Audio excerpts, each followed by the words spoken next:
இதோ சோழ மண்ணில் தமிழக வெற்றி கழகத்தின் வெற்றி தலைவரே, தர்மத்தாயின் தவ புதல்வரே, வருக வருக வருக.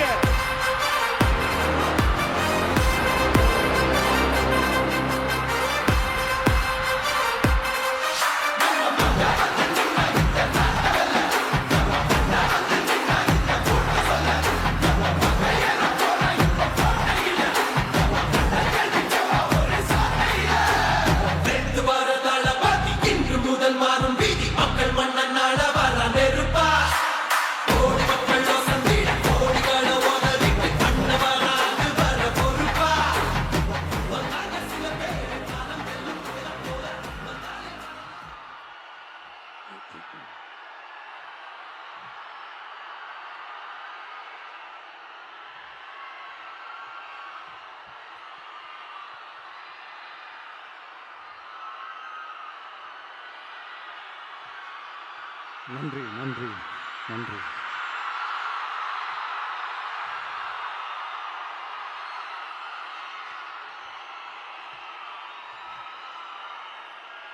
நான் போன மீட்டிங்கில் வேலூரில் பேசும்போது சொல்லியிருந்தேன், தமிழ்நாடு தான் விஜய், விஜய் தான் தமிழ்நாடு அப்படின்னு நான் சொல்லியிருந்தேன். அது ஏன் அப்படி சொன்னேன் அப்படின்னா, தமிழ்நாட்டு மக்களுடைய ஒரே பிரதிநிதியாக, உண்மையான ஒரு பிரதிநிதியாக நாம் மட்டும்தான் இருக்கிறோம் அப்படின்றதுக்காக தான் அப்படி நான் சொன்னேன். அப்புறம் அந்த தேர்தல் பற்றியும் நான் சொல்லியிருந்தேன். தமிழ்நாடு வர்சஸ் ஸ்டாலின் சார், அதாவது விஜய் வர்சஸ் ஸ்டாலின் சார், அதையும் நான் சொல்லியிருந்தேன். அப்புறம் இன்னொரு கேள்வியும் கேட்டிருந்தேன். இது தமிழ்நாடு சட்டசபைக்கான ஒரு தேர்தல், இதை ஏன் தமிழ்நாட்டுக்கும் டெல்லிக்குமான ஒரு எலெக்ஷன் சொல்கிறீங்க அப்படின்னு நான் கேட்டிருந்தேன். உடனே விஜய் பாஜகவுக்காக பேசுகிறாரு அப்படின்லாம் திருச்சி பேச ஆரம்பிச்சிட்டாங்க.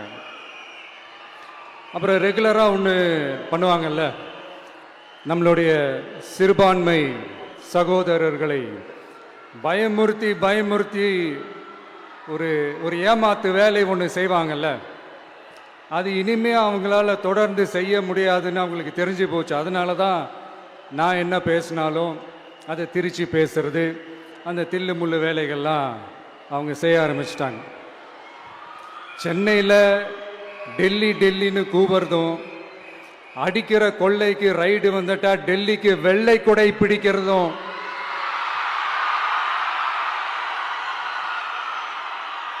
இதெல்லாம் யாருன்னு உங்களுக்கே நல்லா தெரியும்.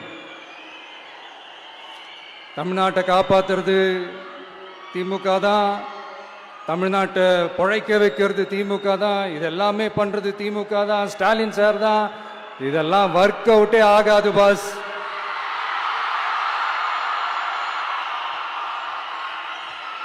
சின்ன பசங்களாம் சொல்ல ஆரம்பிச்சிட்டாங்க, ஓம் சக்தி பராசக்தி, திமுக ஒரு தீய சக்தி.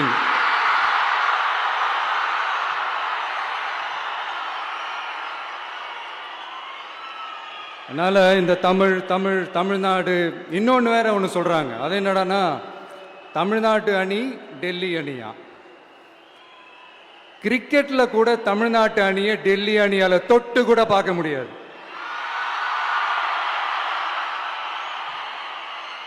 அப்படி இருக்கும்போது கிரிக்கெட்லையும் விசில போடுறது தமிழ்நாடு தான், சிஎஸ்கே.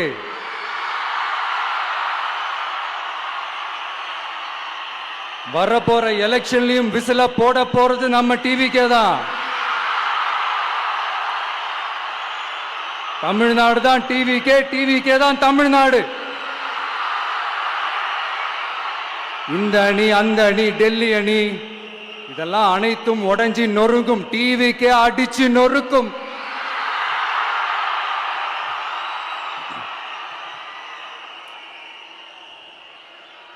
எனக்கும் என்னுடைய மக்களுக்கும் நடுவுல வேற யாராலையும் உள்ள நுழையவே முடியாது. இது ஒரு அம்மா பையன் உறவு, அப்பா புள்ள உறவு, அண்ணன் தங்கச்சி உறவு, அண்ணன் தம்பி உறவு, அக்கா தம்பி உறவு. இது சும்மா ஒரு எலெக்ஷனுக்கு வந்த உறவு அப்படின்னு நினைச்சிடாதீங்க. இது இயற்கையாகவே அமைஞ்ச உறவு.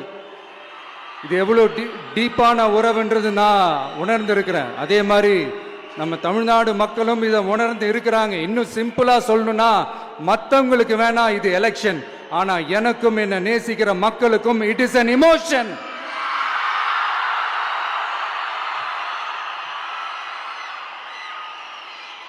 And it is not an ordinary emotion.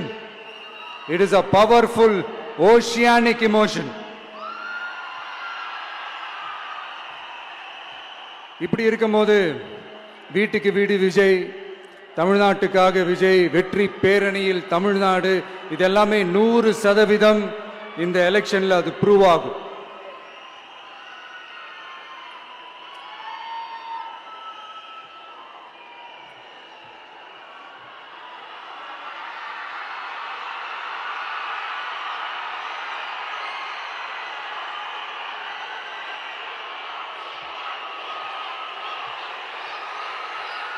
நீங்க எல்லாரும் எனக்கு இன்னொரு உறுதிமொழியை ஒன்று கொடுக்கணும்.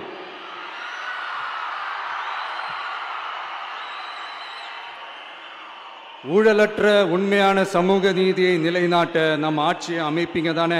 உங்களை தான் கேட்கிறேன், நம்ம ஆட்சியை அமைப்பீங்க தானே? இந்த விஜய்க்கு ஒரு வாய்ப்பு கொடுப்பீங்க தானே? உண்மையிலே கொடுப்பீங்க தானே? இந்த விஜய நம்புறீங்க தானே? ஒவ்வொரு வீட்லயும் விசில் சத்தம் கேட்கும் தானே? அந்த விசில் சத்தம் ஒவ்வொரு பூத்லயும் புயலா ஒலிக்கும் தானே? Thank you, thank you, thank you.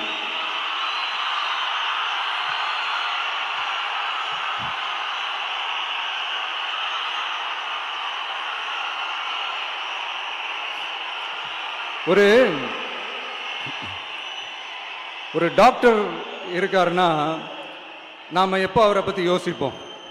இப்போ நமக்கு ஏதாவது உடம்பு சரியில்லை அப்படின்னா அவரை யோசிப்போம், அவர் ஞாபகம் வரும். அது மாதிரி நமக்கு ஏதாவது ஒரு பிரச்சனை அப்படின்னா ஒரு வக்கீலை தேடிப்போம், அவர் ஞாபகத்துக்கு வருவார். இது மனித இயல்பு.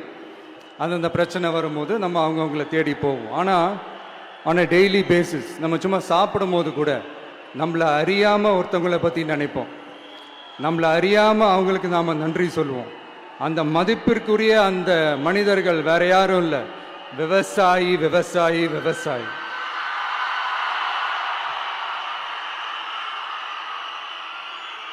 அவங்க பார்க்கறதுக்கு வேணா சாதாரணமா இருப்பாங்க, ஆனா அவங்க சாதாரணமான மனிதர்கள்லாம் கிடையாது.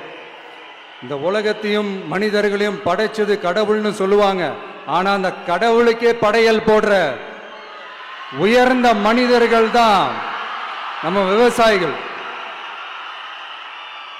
இந்த பூமியில உயிர் இருக்குது, இந்த பூமியில பூ பூக்கும், காய் காய்க்கும், பூத்து குலுங்கும்னு இந்த பூமியை அழகா காட்டி இந்த பூமியை சாமி ஆக்கிறதுல இயற்கையோட சேர்ந்து நம்ம விவசாயிகளுக்கும் ஒரு முக்கிய பங்கு ஒன்று இருக்குது. அதனால நான் ஏதோ ஓவரா ஏதோ சொல்றேன்னு நினைக்காதீங்க. எனக்கு இந்த அடுத்த ஜென்மம் மறுபிறவியை பற்றியெல்லாம் எனக்கு தெரியாது. அது உண்மை அப்படின்னா அடுத்த ஜென்மத்தில் நான் ஒரு விவசாயி குடும்பத்தில் பிறக்கணும்னு ஆசைப்படுறேன்.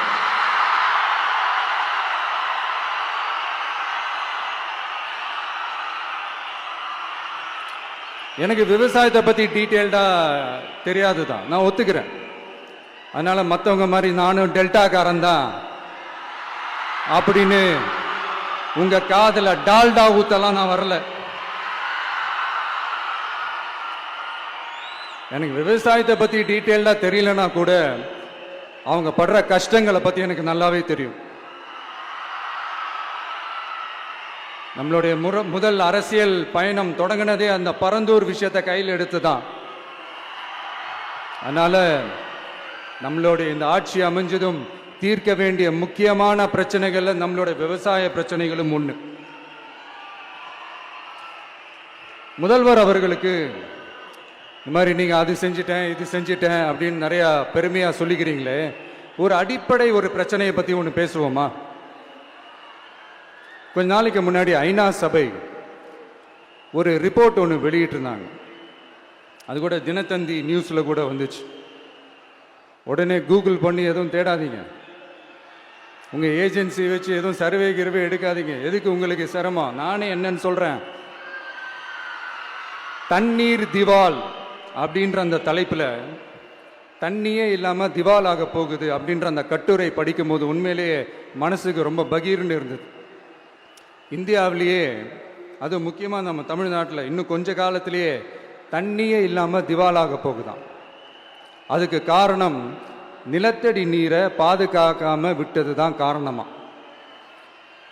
மண்ணையும் மணலையும் கொள்ளையடிச்சா பின்ன வேற என்ன நடக்கும்? மலைகளை முழுகினா பின்ன வேற என்ன நடக்கும்? கனிம வளங்களை கொள்ளையடிச்சா பின்ன வேற என்ன நடக்கும்? இந்த மணல் கொள்ளையில் ஈடுபட்டவங்களை மேல நீங்க சரியா நடவடிக்கை எடுக்கலன்னு அது போதுமானதாக இல்லை அப்படின்ட்டு சென்னை உயர்நீதிமன்றம் சொன்னிச்சே, மறந்துட்டீங்களா? இந்த மணல் கொள்ளை, கனிம வள கொள்ளை, இதுக்கெல்லாம் காரணம் மணல் மாஃபியா குரூப் தான் மதுரை உயர்நீதிமன்றம் அந்த கிளை சொன்னிச்சு. அதை மறந்துட்டீங்களா? இந்த மணல் மாஃபியா குரூப்புக்கு ஆதரவு அளிக்கிறது யாரு? உங்க திமுக கவர்மெண்ட் தானே. அது இல்லைன்னு சொல்ல முடியுமா? அவங்களோட டீலிங்ல இருக்கிறது யாரு? நீங்க தானே. அது இல்லைன்னு சொல்ல முடியுமா? தண்ணி திவாலாக போகுது, மணல் திவாலாக போகுது, கனிம வளம் திவாலாக போகுது. மொத்தத்தில் உங்க ஆட்சியில தமிழ்நாடு திவாலாக போகுது. கடன் மேல கடன் வாங்கிட்டு உங்க கவர்மெண்ட்டே குப்பராட்சி படுத்துக்குச்சு. உங்ககிட்ட பேசுறதும் ஒண்ணுதான். சரி, அதை விடுங்க.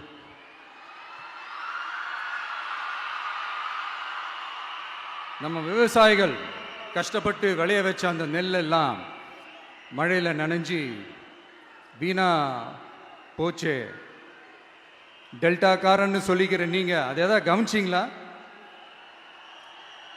அவங்களுடைய போராட்டம் எதுக்காவது கூட போய் நின்றுக்கிறீங்களா? கூண்டாஸ்ல மட்டும் போடுவீங்க. இதானே உங்களுடைய அந்த சாதனை. பரந்தூர் பிரச்சனை, உங்களுடைய உண்மையான நிலைப்பாடு என்ன? மேல்மா விஷயத்தில் உங்களோட உண்மையான நிலைப்பாடு என்ன?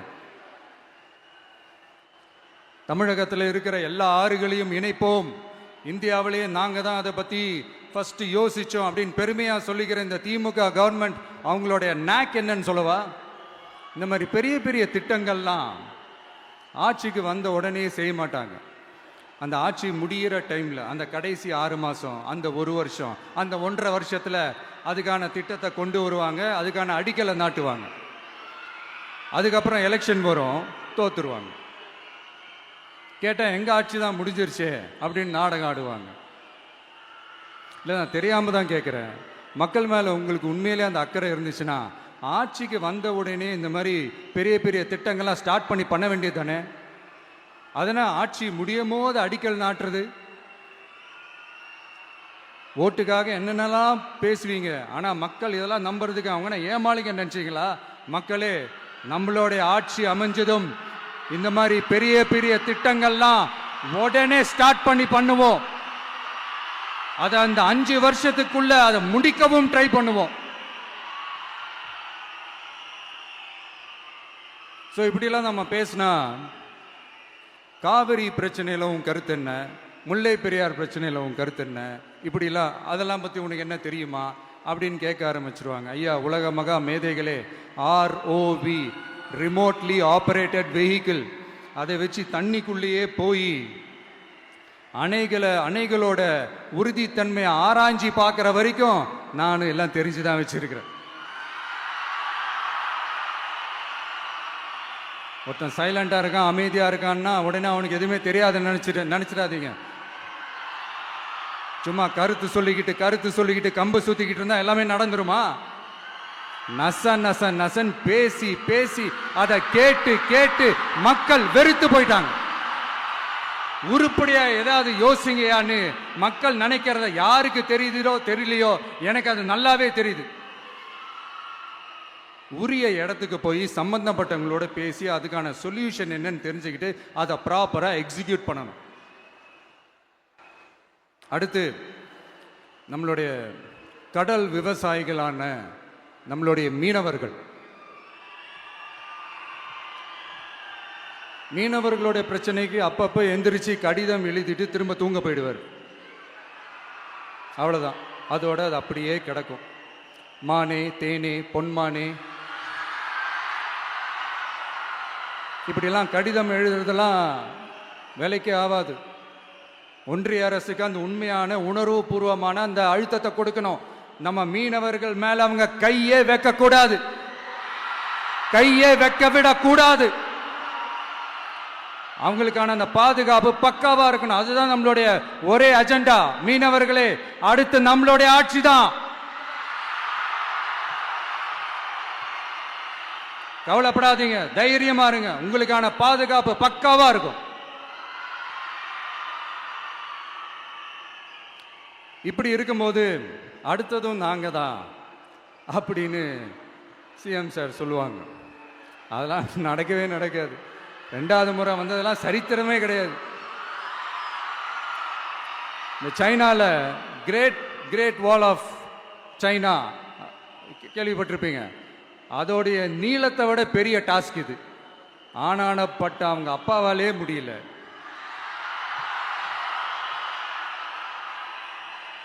நான் முன்னாடியே சொன்ன மாதிரி உரிய இடத்துக்கு போய் சம்மந்தப்பட்டவங்களோட பேசி அதுக்கான சொல்யூஷன் என்னன்னு தெரிஞ்சுக்கிட்டா அதை எக்ஸிக்யூட் பண்ணுறது தான் ஒரு தெளிவான அரசியல். சும்மா ஆறுதல் சொல்கிறதெல்லாம் தெளிவான அரசியல்லாம் கிடையாது.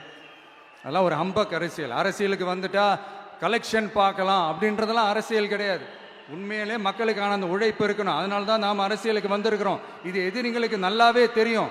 அதனால தான் நம்மளை சுற்றி அத்தனை சதிகள். அதில் முக்கியமான சதி என்ன தெரியுமா? இதை பாரு, ஒன்று நீ இல்லைனா நான் இல்லைனா நீ இல்லைனா நான்.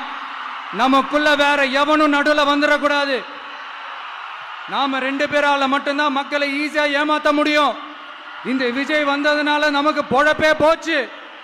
மக்கள் வேற அவனை தான் நம்புறாங்க. நாம வெளியே அடிச்சுக்கிற மாதிரி அடிச்சுக்கிட்டாலும் உள்ள நம்மளுடைய டீலிங் பக்காவா இருக்கணும். மக்களோட ஃபீலிங்ஸை பத்திலாம் நமக்கு கவலை இல்லை. நமக்கு டீலிங் தான் முக்கியம். மாத்தி ஆட்சிக்கு வந்துடலாம்னு நினைச்சோம், ஆனா அது நடக்காது போல் இருக்கு. அதனால நீ என்ன பண்ற? எஸ்ஓபின்னு போட்டு ஒரு பக்கம் அவனை தடுத்துரு, இன்னொரு பக்கம் அவன் மேல பழி போட்டு நானும் தடுத்துடுறேன். என்ன ஓகேவா? டீலிங் ஓகேவா? ஓவர்.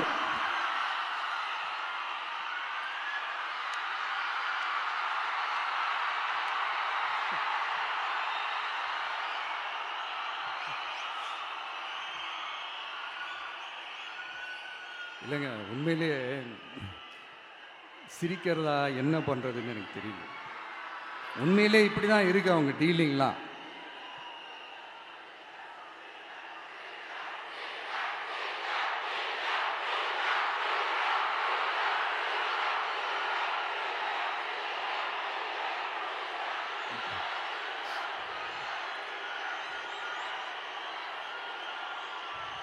இப்படி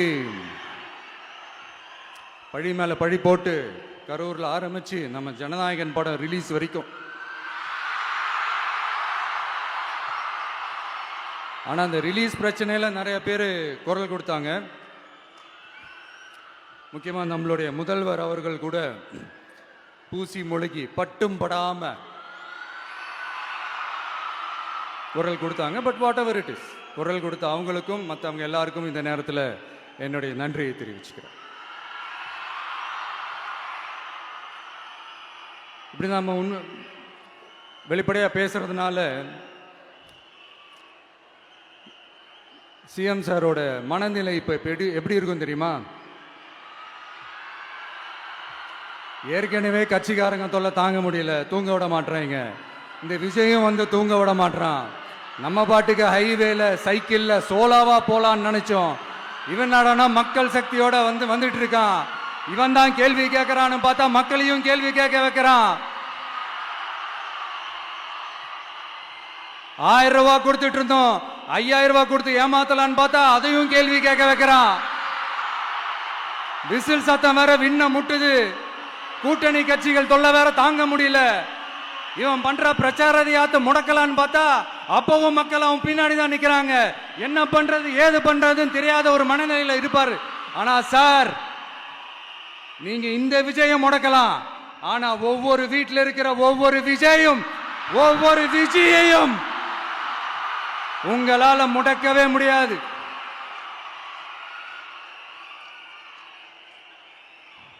அவங்களாம் ஆல்ரெடி பிரச்சாரத்தை ஸ்டார்ட் பண்ணிட்டாங்க சார்.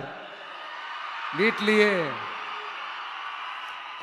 குடும்பமா இறங்குவாங்க பாருங்க பிரச்சாரத்துக்கு. அப்ப உங்களால மட்டும் இல்ல, எந்த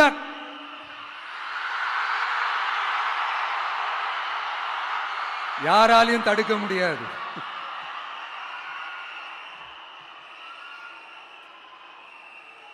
நம்ம டவுன் சவுத்துல ஒரு ஊர்ல உங்க அப்பாவுக்கு வெங்கல சிலை வைக்கணும்னு ட்ரை பண்ணீங்கல்ல, அதுக்கு சுப்ரீம் கோர்ட் என்ன சொன்னாங்க? மக்களோட பணத்துல யாருக்கு புகழ் பாட பார்க்குறீங்க அப்படின்னு கேட்டாங்கல்ல. அதுக்கு என்ன அர்த்தம் தெரியுமா? ஊராம் வீட்டு நெய்யில உங்க வீட்டுக்கு ஸ்வீட் செய்யாதீங்க. எப்படி? ஊராம் வீட்டு நெய்யில உங்க வீட்டுக்கு ஸ்வீட் செய்யாதீங்கன்னு அர்த்தம். மக்களோட ஒரு அடிப்படை வாழ்வாதாரத்துக்கு ஏதாவது பிரச்சனைக்குன்னு கேட்டா நிதி சுமைன்னு சொல்றீங்க. செலை வைக்கிறதுக்கு மட்டும் எங்கிருந்து சார் காசு வருது?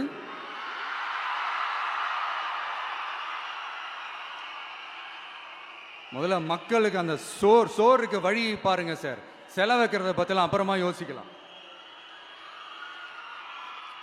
கேஸ் சிலிண்டருக்கு மானியமா 100 ரூபாய் தரேன்னு சொன்னீங்களே, என்னாச்சு? கரும்புக்கு ஆதார விலையா 4000 ரூபாய் தரேன்னு சொன்னீங்களே, என்னாச்சு? ரொம்ப நாள் கல்யாணமே ஆகாம இருக்கிற பெண்களுக்கு அவங்களுடைய கல்வி தகுதிக்கு ஏற்ப அரசு வேலை கொடுப்போம்னு சொன்னீங்களே, என்னாச்சு? இதெல்லாம் வெறும் சாம்பிள் தான். இதோட ஹைலைட் ஒன்று இருக்கு. மாநில அரசால முடியவே முடியாதுன்னு தெரிஞ்சுக்கிட்டோம், நாங்க வந்தா நீட்டை ஒழிப்போம். ஆகா ஆகா ஆகா ஆகா, எவ்வளவு பெரிய ஒரு மோசடி இது!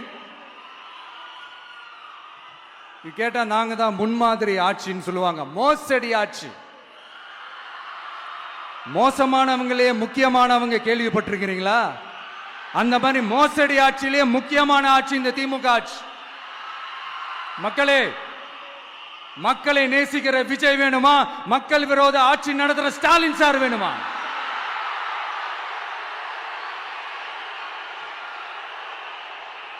இந்த விஜய் நம்புறீங்களா, ஸ்டாலின் சார் நம்புறீங்களா?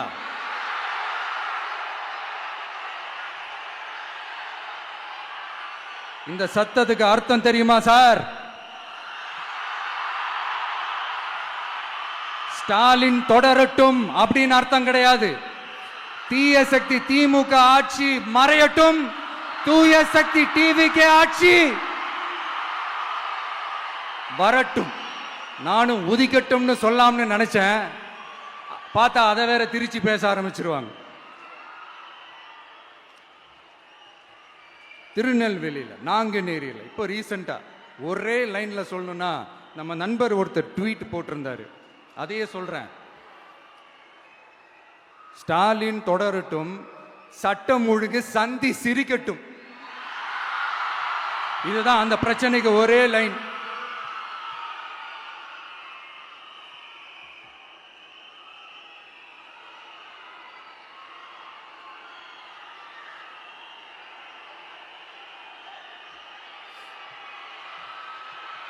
மக்களே, காஞ்சிபுரத்தில், வேலூர்ல எல்லாம் நம்மளோட விஷனை பத்தி சொன்னோம் இல்லையா?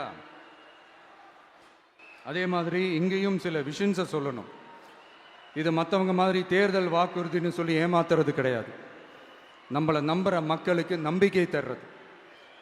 நம்ம ஆட்சிக்கு வந்ததும் இதெல்லாம் செய்ய நடவடிக்கை எடுப்போம்னு சொல்றது. டெல்டா விவசாயிகள் சமீபத்தில் கூட உரத்தட்டுப்பாட்டை சந்திச்சிங்கல்ல, சில பேர் உரத்தை பதுக்கி வச்சு அதிக விலைக்கு விற்றதா நியூஸ்லாம் கூட வந்துச்சு. நம்ம டிவிக்கு ஆட்சி வந்ததும் உரத்தட்டுப்பாடு இல்லாம பார்த்துக்குவோம். 5 ஏக்கர் வரை நிலமுள்ள விவசாயிகள் வேளாண் கூட்டுறவு வங்கிகளில் வாங்கிய பயிர் கடன் முழுமையாக ரத்து செய்வதற்கும் 5 ஏக்கருக்கு மேல் உள்ள விவசாயிகள் வேளாண் கூட்டுறவு வங்கிகளில் வாங்கிய பயிர்க்கடன் 50% வரை ரத்து செய்வதற்கான சாத்திய கூறுகளை ஆராய்ந்து உறுதியாக நடவடிக்கை எடுப்போம். திமுக மாதிரி எல்லாருக்கும்னு சொல்லிட்டு அதுல தகுதி பிக்ஸ் பண்ணி பாகுபாடு காட்டி ஏமாற்ற மாட்டோம். எல்லாத்தையும் வெளிப்படையாக சொல்லுவோம். 2 ஏக்கர் வரை நிலமுள்ள விவசாயிகள் மற்றும் நிலமற்றவர்கள் குடும்பத்தில் யாரும் மாநில மற்றும் ஒன்றிய அரசு ஊழியராக இல்லாமல் இருக்கும் பட்சத்தில் அவர்களின் குழந்தைகளின் பொறியியல் மற்றும் மருத்துவம் உள்ளிட்ட தொழிற்கல்வி முதல் அனைத்து வகை படிப்புகளுக்குமான முழு செலவையும் அரசே ஏற்கும்.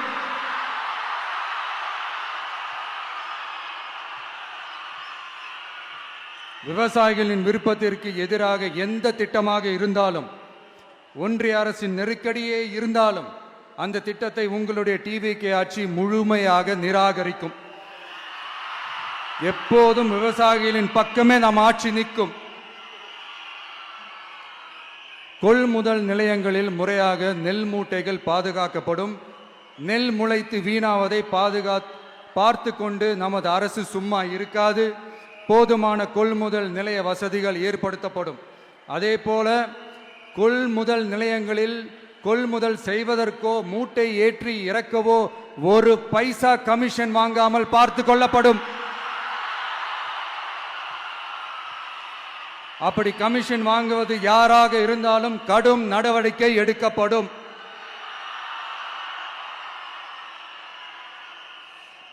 ஐநூறு ரேஷன் கார்டுகளுக்கு ஒரு ரேஷன் கடை என்ற வரையறை நிர்ணயிக்கப்படும்.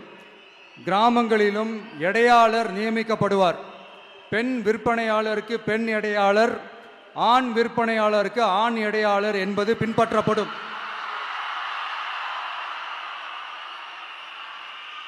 ரேஷன் கடைகளில் அரிசி தவிர அனைத்து பொருள்களும் பாக்கெட் செய்து விநியோகிக்கப்படும். மீனவர்களுக்கு ஒன்றிய அரசு சட்டப்படியான பாதுகாப்பை உறுதி செய்ய வேண்டும். அதற்கான உண்மையான உணர்வுபூர்வமான அழுத்தத்தை ஒன்றிய அரசுக்கு நமது டிவிக்கு அரசு கொடுக்கும். நான் மீண்டும் சொல்றேன். கல்வி, மருத்துவம், ரேஷன், குடிநீர், சாலை வசதி, பஸ் வசதி, இது மாதிரி அடிப்படை விஷயங்களுக்காகத்தான் நம் அரசு முதல்ல முக்கியத்துவம் கொடுக்கும். எனக்கு நம்மளோட குழந்தைகள், நம்ம பெண்கள், நம்ம இளைஞர்கள் லைஃபுக்கு முன்னுரிமை கொடுக்கணும். அரசு வேலை வாய்ப்புகள் மட்டும் இல்லாம தனியார் வேலை வாய்ப்புகளுக்கான வழியையும் உத்தரவாதத்தையும் உருவாக்கணும். அப்படி நாம் உருவாக்கிட்டாலே அவங்களுக்கான ரூட்டை நம்ம இளைஞர்கள் அவங்களே தேர்ந்தெடுத்துப்பாங்க.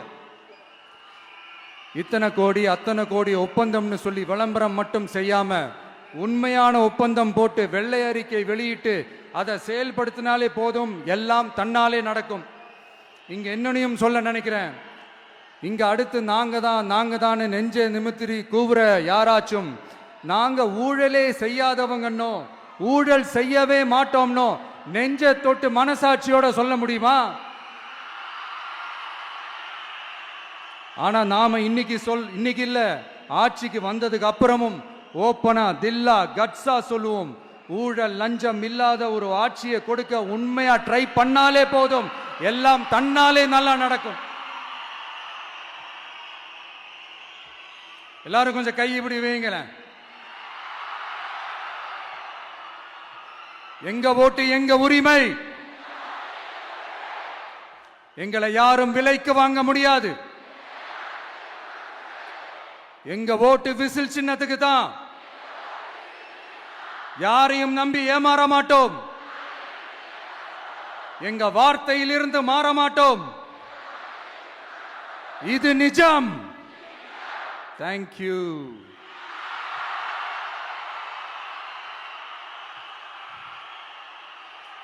என் நெஞ்சில் குடியிருக்கும் தஞ்சை மக்களே,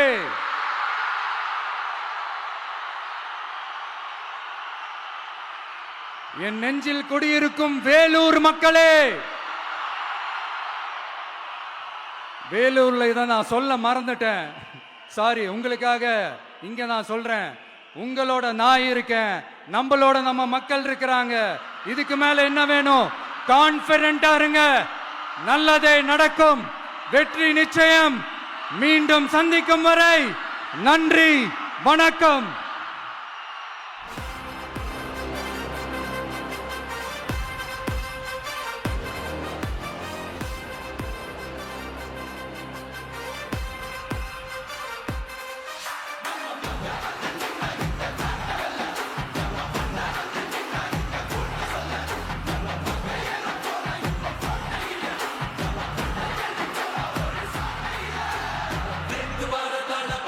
வெற்றி தலைவர் அவர்களுக்கு சிறப்பு பரிசு வழங்க தஞ்சாவூர் மத்திய மாவட்ட கழக செயலாளர் அண்ணன் விஜய் சரவணன் அவர்கள் வருகிறார்.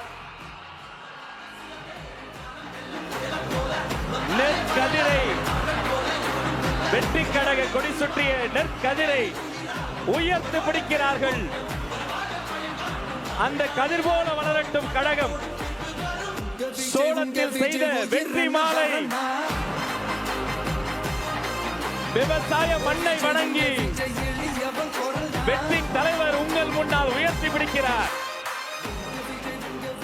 அவரை தொடர்ந்து சர்வ மத அடையாளம் மும்மதங்களும் சேர்ந்த கோலை உயர்த்தி பிடிக்கிறார். நிசாம் அலி வழங்குகிறார்.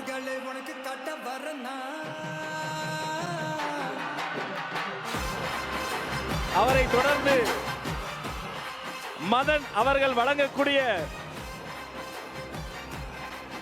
வெற்றி கப்பல்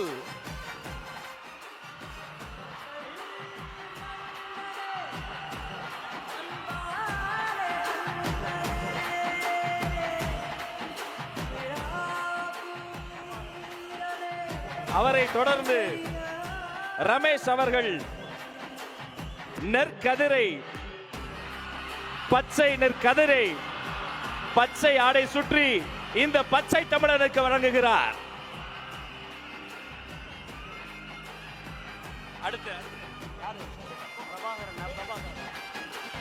வெற்றி தலைவருக்கு அண்ணன் பிரபாகரன் வெற்றி செங்கோலை வழங்குகிறார்.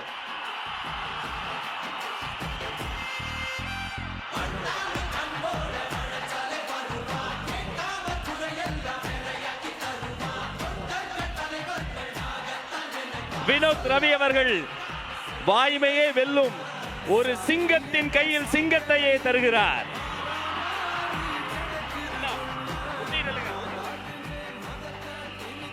அசாருதீன் அவர்கள் தளபதி திருவுருவம் பொதித்த, தளபதி உருவம் பதித்த செங்கோலை தருகிறார்.